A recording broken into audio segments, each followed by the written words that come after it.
When I joined the Republican Party, everybody, of course, thought I was crazy. No one had anything to say when I was living lawlessly. I'm talking my family and others that I knew, and living on welfare for 3.5 years consistently, 7 years over time. But as soon as I joined the Republican Party, all of a sudden I'm a sellout, and all of a sudden, there's something the matter with me. I mean, they kept telling me it was the party of the rich. I said, well, then what other party would you want to go to? Of course I'm going to go to that party.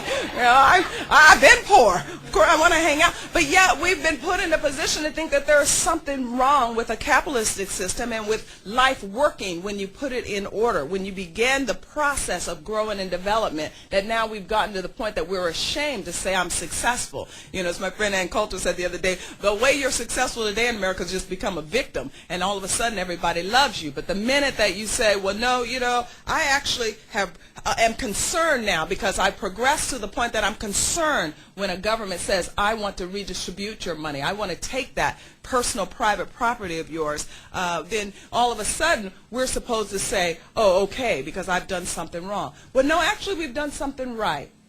You've done something right when you can control your own life to then be a benefit to somebody else. And when we begin to look at those that are the Joes and the Jamals and the Juan Jose's that are in the heartland of America, they're actually doing the right thing. We keep hearing that without the heavy hand of government, we won't be able to be successful. In fact, our new president declared that only government can fix this. And what's interesting is we've been hearing that now for the last 4 months, and yet it seems like the system is beginning to work anyway. When somebody is without a job, they get an internal instinct to get up and go get another job. They begin to say, what do I need to do? We begin to look into our households and say, you know what, 2 are better than 1. King Solomon was right. This actually works. While I'm fixing it over here, you fix it over there. Not that people don't have hard times and that we should not be concerned, but we all know that the answers do not come from Washington, D.C. So what we have to do is begin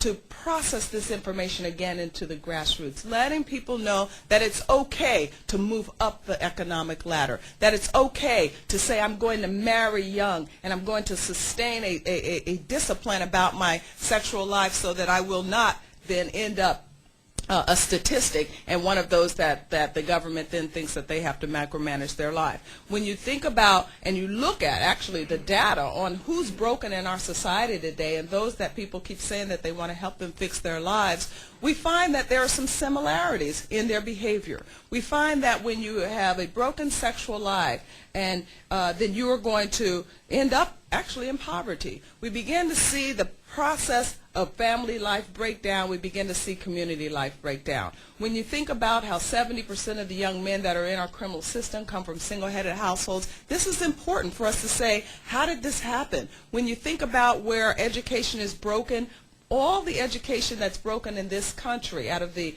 90,000 public schools that we have, the 11,000 that are broken in this country, all of them are in these impoverished communities where single households run that community. So we have to take note of this and say, if we can begin to fix family life, perhaps we can build from the grassroots up and won't need such a heavy hand of government.